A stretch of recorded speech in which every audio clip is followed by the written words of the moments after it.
eso el complejo funcional, pues todo se origina a nivel de la célula. Ustedes saben que la célula es la unidad básica y funcional del cuerpo. Todos los tejidos tienen células, de diferente forma, de diferente tamaño, de diferente función, pero todos los órganos tienen sus células. El conglomerado de células forma un órgano. Cada célula está especialmente adaptada para realizar una o más funciones concretas. A ver, cuando hablamos de las funciones de las células, un solo órgano no solamente tiene un tipo celular y tiene la misma función. Un órgano puede tener muchos tipos de células haciendo funciones diferentes. Un ejemplo de eso podría ser el estómago.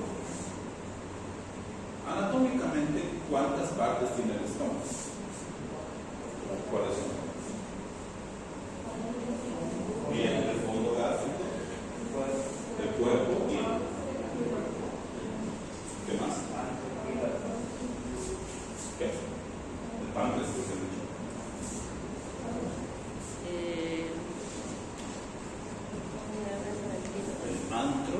El antro pilórico es. El antro pilórico. A ver, si hablamos del fondo gástrico, vamos a encontrar un tipo celular, porque además tienen glándulas, y esas glándulas producen algo específico. El cuerpo, lo mismo, tiene diferentes glándulas que producen diferentes sustancias, especialmente sustancias que se van a encargar de degradar los alimentos para que sean fácilmente asimilables. Lo mismo pasa con el antro pilórico, el antro gástrico. Todos tienen funciones diferentes porque tienen células diferentes. Otro ejemplo de eso debe ser el eritrocito. Por cierto, ¿qué es el eritrocito? Bien, son células sanguíneas. ¿Dónde se forman los eritrocitos? En el brazo. En la médula espinal. La médula roja de los huesos. Los eritrocitos serán células nucleadas o células anucleadas. Anucleadas. ¿Eso significa qué? No contienen núcleo. ¿Cuál es la función básica que tienen los eritrocitos? A ver, los eritrocitos tienen muchas funciones, pero la más importante es básicamente el transporte del oxígeno y también del dióxido de carbono. ¿Qué hace el eritrocito? Transporte del oxígeno de los pulmones a los órganos. Entonces, acá tenemos una célula que tiene una función, es decir, tiene una de varias funciones, es el transporte del oxígeno, porque también transporta el dióxido de carbono y también tiene una sustancia que se llama anhidrasa carbónica, ¿verdad? ¿Qué es la anhidrasa carbónica? Igual vamos a ver. Las células son diferentes entre sí, pero tienen características similares. Pueden ser iguales unas con otras, del mismo tamaño, pero las funciones es lo que la diferencia. Por ejemplo, las células cambian nutrientes por energía y luego liberan los productos de las reacciones químicas. Todas las células del cuerpo necesitan tres cosas. Glucosa, necesitan nutrientes y necesitan oxígeno. Tres cosas. Porque si no pudieran cumplir las funciones para las que están destinadas. Entonces las células necesitan nutrientes para convertirlo en energía y de esa manera poder realizar las funciones que está para las que está destinada. Además, cada célula tiene el poder de reproducirse y generar otra célula de la misma estilo. A ver, no todas las células se reproducen, pero la mayoría sí. ¿Cuáles no se reproducen? ¿Cuáles no generan otras células? La neurona. La neurona, muy bien, la neurona. ¿Cuál más? Hay varios. El eritrocito podrá dividirse y generar otras células. ¿Por qué? Pues es una célula. Porque cumple una función de ¿Perdón? cumple la función de transportar y cuando llega a la parte de llega a enriquecer el cerebro. Pero eso que tiene que ver con que no se reproduce, como que no genera otra célula. ¿Por qué el eritrocito no produce otra célula? Porque no cumple la función de unirse para luego dividirse. No, claro, ya sabemos. ¿Pero por qué?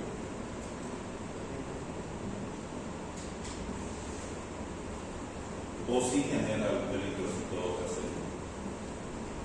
¿Cómo se llama la célula donde se origina el glóbulo rojo? Basófilo. Basófilo es de la línea blanca. Esa es la línea roja.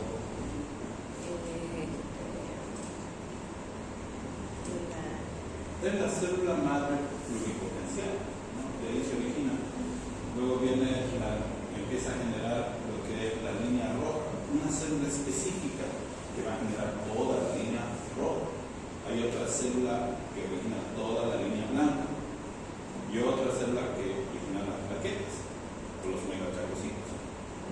Entonces, la célula del eritrocito no se divide porque principalmente no tiene una cosa que las demás sí tienen, que es El núcleo. Al no tener núcleo, no tiene DNA, entonces no hay un DNA que se pueda dividir como otra célula. En cambio, las demás células tienen núcleo, tienen su DNA, su RNA, entonces es más fácil dividirse y generar otra célula. Yo considero que el cuerpo es como el planeta Tierra. ¿Por qué? Porque el 70% del planeta Tierra, que quizá un poquito más, 75% es agua. Lo mismo pasa con el cuerpo. El 70% del cuerpo humano es agua. Se lo divide, el agua que tenemos en el cuerpo lo podemos dividir en dos partes. Una que se llama el líquido extracelular y el otro, o espacio extracelular, o el espacio intracelular.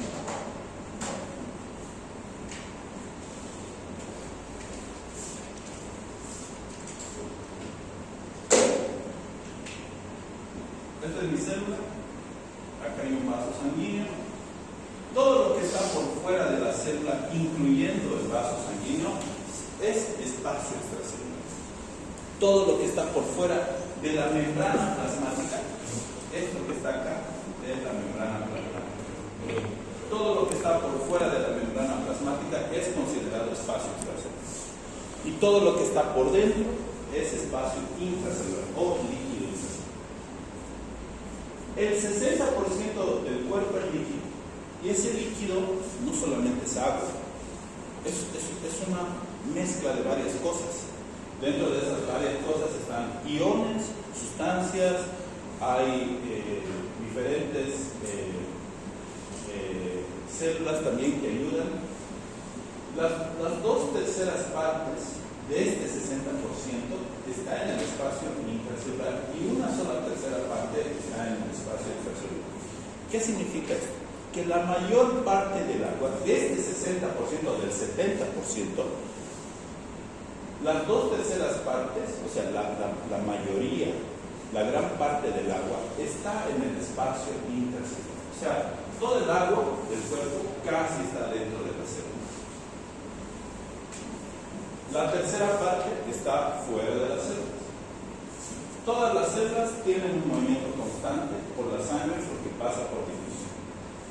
¿Qué es difusión? ¿Qué es? Es una palabra que la vamos a repetir mucho, especialmente en esta primera parte. ¿Qué es difusión?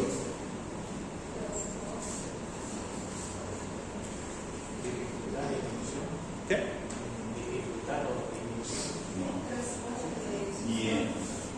Difusión es el movimiento de una sustancia de un lugar a otro. Nada más. Cuando hablemos de difusión sin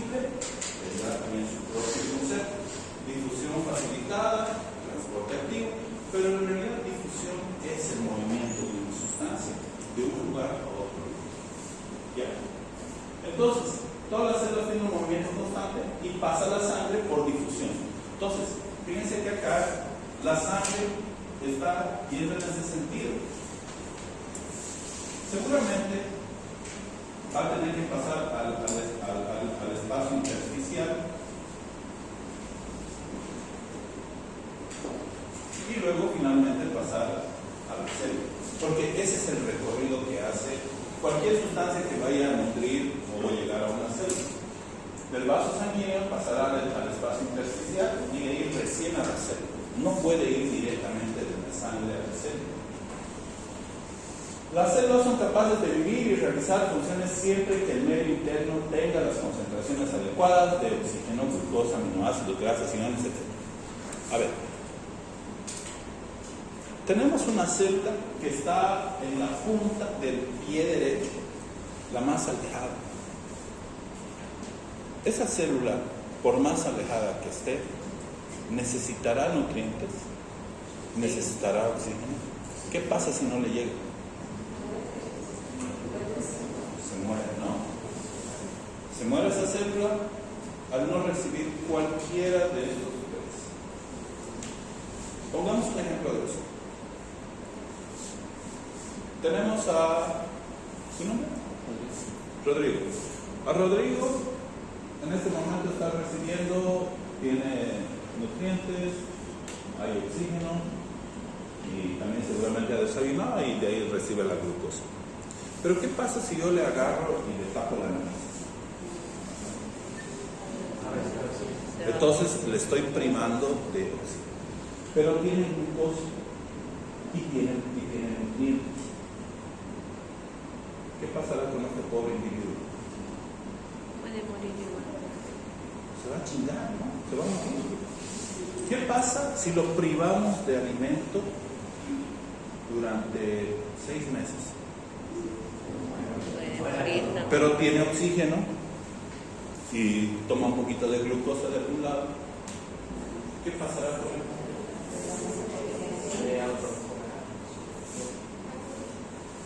¿Qué pasará? Puede morir también. Seguramente se va a morir también, porque no hay uno de los tres. En realidad, el conjunto de los tres es lo que necesita una célula.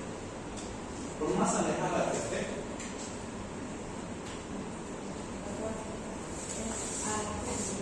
Aminoácidos. Hablábamos de que las 2/3 partes está dentro del espacio intracelular y una 1/3 parte del agua está por fuera. ¿Qué encontramos en el espacio extracelular? Y ojo, aquí encontramos mayor cantidad de iones de sodio, cloruro, bicarbonato, oxígeno, glucosa, ácidos grasos, aminoácidos, dióxido de carbono. Y digo, encontramos en mayor cantidad, porque en el espacio intracelular también existe esto, pero en menor cantidad.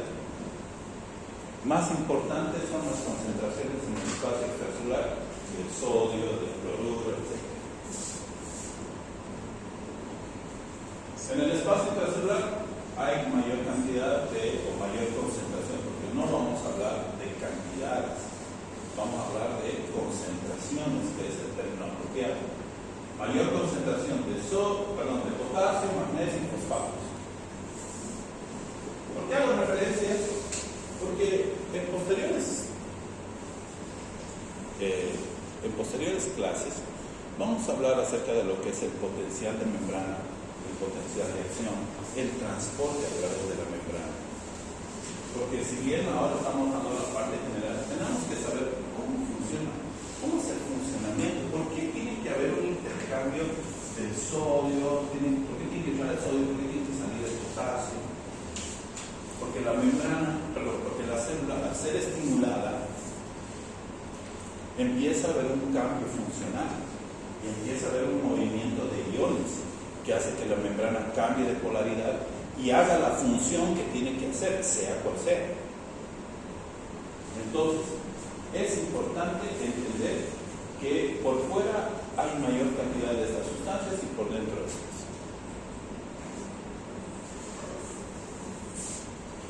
Obviamente la célula tiene organelas que la componen y cada una tiene una función diferente y coadyuvan al funcionamiento de la célula. Y eso es lo que les decía. O sea, acá normalmente hay mayor concentración de potasio, de sodio, finalmente se intercambian y hace la función que tiene. La homeostasis es un término demasiado fisiológico, porque en esta palabra resumimos lo que en realidad pasa en el cuerpo, normalmente. Fisiología, chicos, estamos hablando de lo que pasaría en un organismo normal. Que vamos a hablar de situaciones patológicas, lo vamos a hacer. Pero la materia en realidad consiste en hablar de las situaciones normales que pasan en un cuerpo normal. Walter Cannon era un fisiólogo, así premio Nobel, premio de fisiología. Decía que la homeostasis es el mantenimiento de unas condiciones casi constantes del medio interno. Por ejemplo, el pulmón aporta oxígeno al espacio extracelular para reponer el oxígeno que utiliza la célula.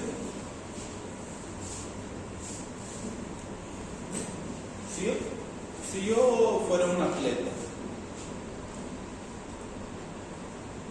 y hago una carrera de 200 metros, o lo que sea, una carrera, termino cansadísimo después de hacer la carrera.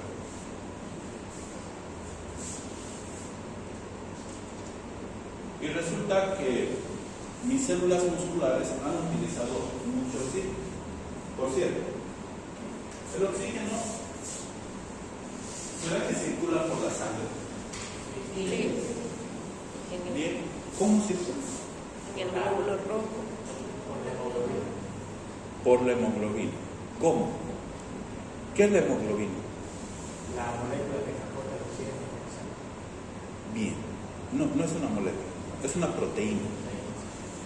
Una proteína plasmática. Que, a ver, todas las proteínas plasmáticas tienen la función de transportar. Por eso se denominan carriers o carriers. Los carriers o transportadores son unos taxis. Estos taxis se suben a algo, una sustancia se sube y él se encarga de transportarlo hasta el lugar donde tiene que ir. Eso es un carrier. La hemoglobina es también una sustancia, es una proteína que se encarga de transportar el oxígeno. Que el oxígeno se mueve también sin estar unido a la hemoglobina, sí, pero en muy poca cantidad, porque se circularía muy lento. La proteína ayuda a transportar muy rápidamente y tiene una unión muy débil. Donde ve poco oxígeno, ¡pam!, lo libera. Entonces, el enlace es muy débil. Cuando les decía que una persona que hace ejercicio tiene un consumo mayor de oxígeno, nutrientes, glucosa, etc. Al haber un consumo mayor, entonces empieza a haber una alta demanda. ¿Entienden lo que es una demanda, no? Una alta demanda, es decir, que ese tejido está requiriendo mayor cantidad de oxígeno, porque ya lo utilizó. Al haber más demanda, el cuerpo es tan maravilloso que cuando siente que hay poca cantidad de oxígeno, porque esas células musculares están requiriendo todo, porque empiezan a trabajar en todo. Entonces, requieren más, entonces empieza a bajar la concentración de oxígeno. ¿Qué es lo que hace el pulmón? ¿Qué creen que hará el pulmón? ¿Trabajará normal? Tienen que reponer las pérdidas. ¿Y cómo reponen las pérdidas? Les pongo este ejemplo. Cuando ustedes terminan de correr una pequeña maratón o lo que sea, ¿cómo terminan? ¿Qué hacen? ¿Cómo están respirando? Agitados. ¿Cómo? Con la lengua en el piso. está tratando de hacer el pulmón? Está tratando de eliminar el dióxido de carbono. Porque, a ver, el oxígeno que ingresó a la célula lo utiliza, porque necesita energía. La célula muscular está utilizando ese oxígeno. Utiliza el oxígeno, pero como toda célula produce su sustancia de desecho, y es el Dióxido de carbono. produce el CO2, que es la sustancia tóxica y la sustancia de desecho, que con mucho es la mayor del cuerpo. Entonces empieza a producir mucho dióxido de carbono, y este dióxido de carbono pasa a la célula, pasa a la sangre también. Es por eso que nosotros empezamos a respirar con la boca abierta, porque estamos tratando de eliminar el exceso de dióxido de carbono. Pero a la vez estamos tratando de meter mayor cantidad de aire. ¿Por qué? Porque el pulmón está trabajando más rápido. Está tratando de reponer lo que se ha perdido. Entonces, la homeostasis es el mantenimiento de las condiciones casi constantes. Casi constante es lo que está pasando en este momento. Están respirando sin necesidad de agitarse, sin necesidad de excitarse ni nada. Están tranquilos, recibiendo oxígeno. Pero ¿qué pasa si los pongo a saltar y brincar? Se van a cansar. Entonces el cuerpo requiere mayor cantidad. La homeostasis trata de hacer eso. Trata de mantener las condiciones normales que tenía el cuerpo. Eso es la homeostasis. Las funciones normales requieren acciones conjuntas de las células, tejidos, órganos, sistemas, conjuntamente con el sistema nervioso central, periférico, autónomo, y eso se denomina homeostasis. No solamente el pulmón. A ver, si yo termino la carrera, el pulmón por sí solo haría su funcionamiento aumentando la frecuencia de las respiraciones para mantener las condiciones casi normales. Pues no. Necesita estar conectado con el sistema nervioso, necesita estar conectado con el sistema endocrino, porque a ver, si empieza a haber un intercambio mayor de oxígeno y dióxido de carbono en los pulmones, de nada sirve si es que no aumenta la frecuencia cardíaca y la sangre empieza a circular más rápido. ¿Cómo está su corazón cuando terminan de correr? Taquicárdico, ¿no? Taquicárdico. ¿Qué quiere decir? Que ha aumentado la frecuencia cardíaca. De nada sirve que haya una taquipnea, es decir, que aumente la frecuencia respiratoria, si no va a haber taquicardia. Ahí entendemos que el funcionamiento del pulmón está en relación con el corazón y además está en relación con el sistema nervioso periférico. No puede trabajar el cuerpo solo en un sistema, siempre todo está interconectado. El sistema nervioso central, que esa es otra deficiencia que ayer noté en la clase. A ver, Diego nos va a decir, ¿quién conforma el sistema nervioso central? ¿Quién conforma? Conformado por las neuronas espinales, el encéfalo. ¿Qué es el encéfalo? Encéfalo. Ajá, ¿qué es el encéfalo? Encéfalo.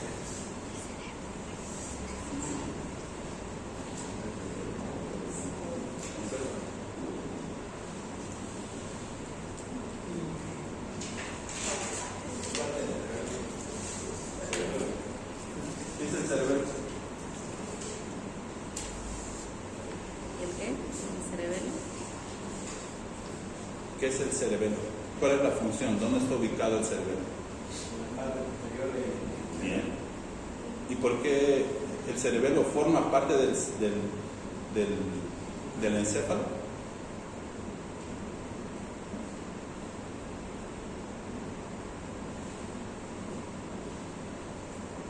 ¿Cómo es la cosa? Ahora sí. El cerebelo forma parte del encéfalo. ¿Qué estructuras más conforman el encéfalo?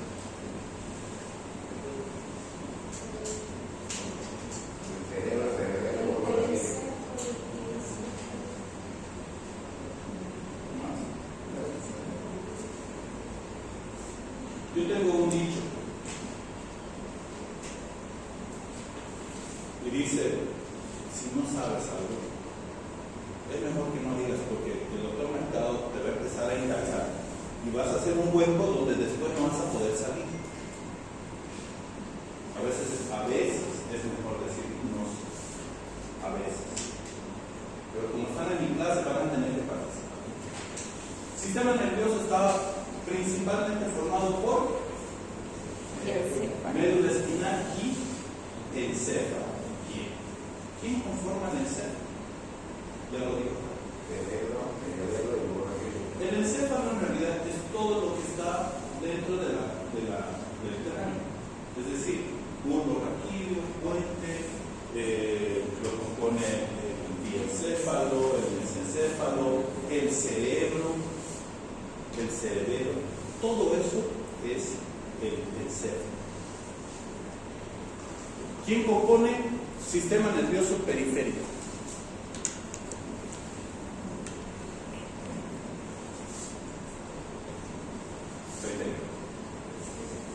Ya me digan, no sé. Esto es anatomía del primer semestre.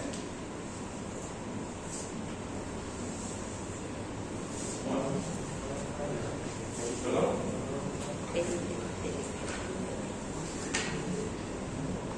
Sistema nervioso periférico.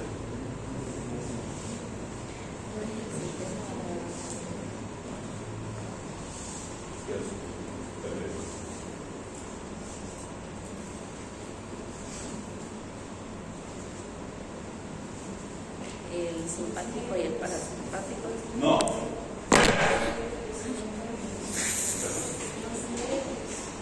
Los nervios, tenemos un montón de nervios. Ah, ¿verdad? Los nervios.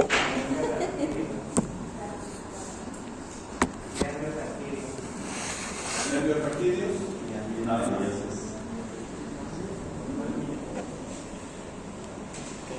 Sistema nervioso periférico lo componen los pares raquídeos, pero también los pares periféricos.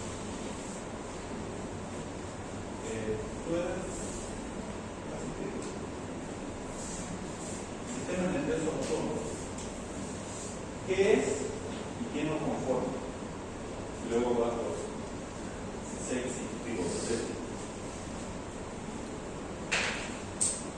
Tranquila, no pasa nada. Sexy. Ahí sí, ya hace rato no.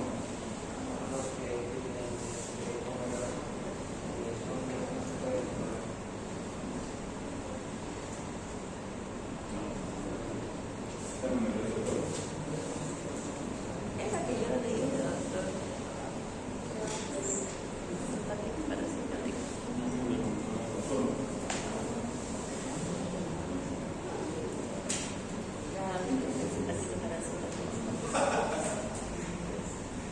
No sé. Sistema nervioso autónomo es aquel que está conformado por el sistema Simpático y parasimpático. simpático y parasimpático. Y vamos a indagar un poquito más. ¿Dónde está el sistema simpático? Anatomía del primer semestre.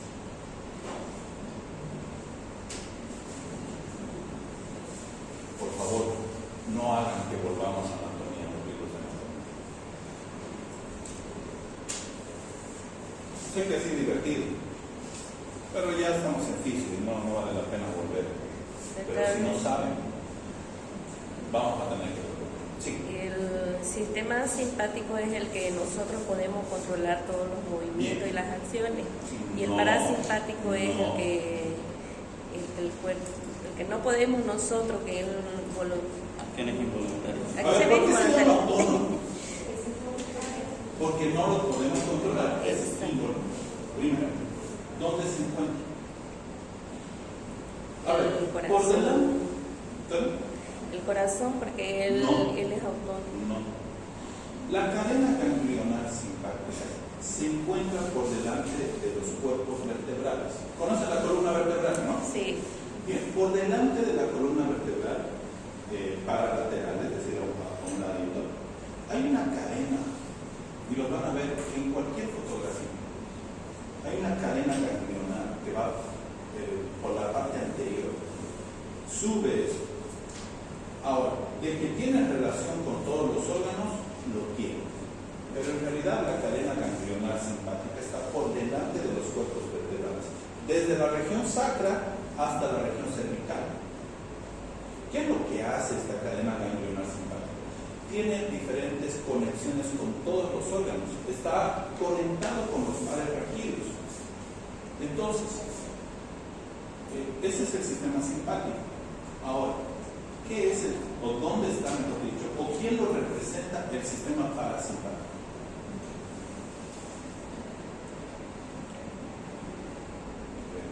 Voy a hablar con el doctor Guzmán. Con Guzmancito, ¿verdad? Qué vergüenza. ¿Quién representa el sistema parasimpático? Sería importante saber eso.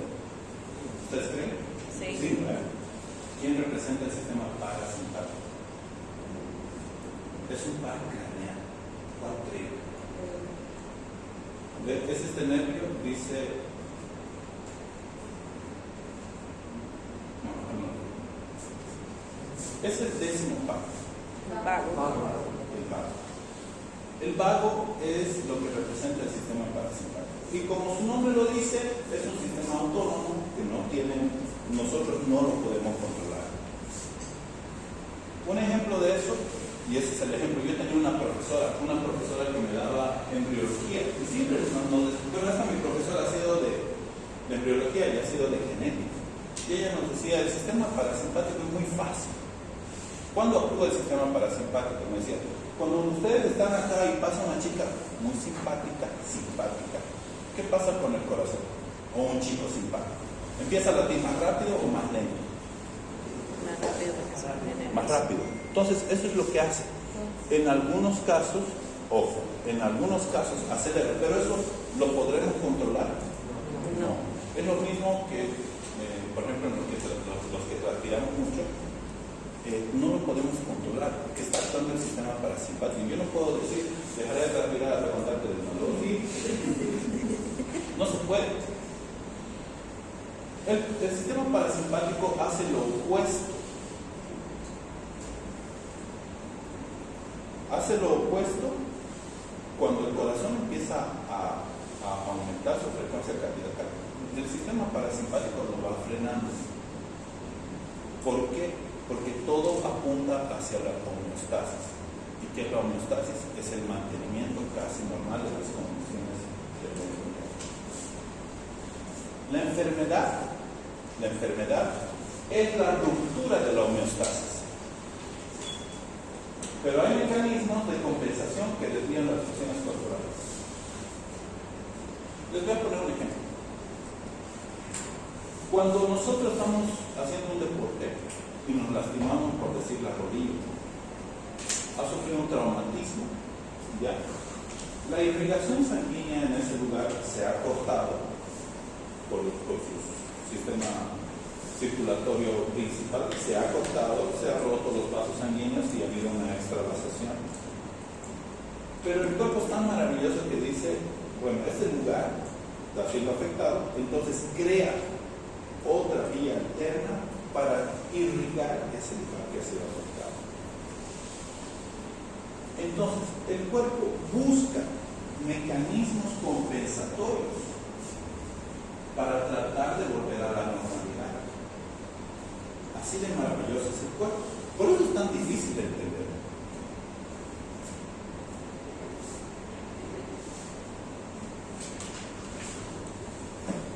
¿Quién puede interpretar este gráfico?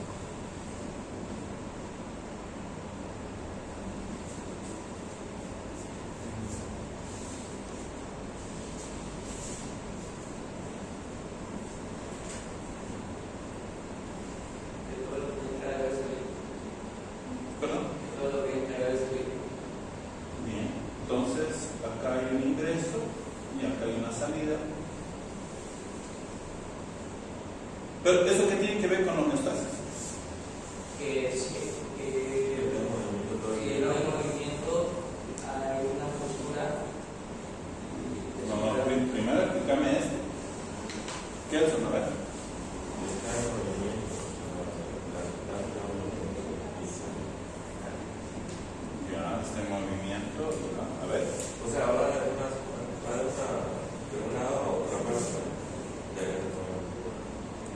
vamos de un lado a otra parte, pero ¿qué tiene que ver con la homeostasis? Pero es homeostasis, no homeostasis. A ver. La homeostasis vendría a ser el mantenimiento constante de los órganos, que tienen que fluir siempre, porque si no. Pues ¿dónde ves órganos? Este gráfico es el gráfico. Bueno, el gráfico de forma más sencilla, que tiene que haber algo constante, o si no se va a estancar y se va a dañar. Eso debería ser la realidad. Y la constancia es que tiene que haber flujo de agua todo el tiempo. Se los explico. ¿Qué quiero representar con este gráfico? Hay un lugar donde empieza a producirse y hay otro lugar donde se empieza a eliminar. Pero en síntesis siempre va a haber un flujo, siempre va a haber una cantidad normal de agua. Porque hay un lugar que se produce, hay otro lugar que se elimina, pero siempre vamos a mantener un nivel constante. Por decir, digamos que hay acá 10 litros. Ingresa aquí una cantidad de agua, sale otra cantidad de agua, pero siempre va a haber bien. Eso es la homeostasis. Hay un lugar donde se produce, hay un lugar donde se elimina, pero siempre va a haber una función constante de eso. Eso es mantener las condiciones normales. Cuando hay la ruptura de cualquiera, ya sea donde se produce o ya sea donde se elimina, entonces ahí ya podemos hablar de lo que es enfermedad. Me lastimé mi rodilla. Sí, ya escuchamos.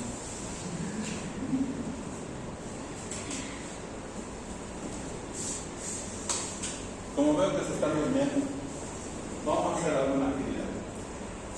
Los voy a dividir en grupos. ¿Ya? Y lo que quiero que hagan es buscar una imagen que represente la homeostasis. ¿Ya? ¿Quieren que haga los grupos o quieren hacerlo ustedes? Bien, la voy a hacer yo. Se van a numerar del 1 al 5.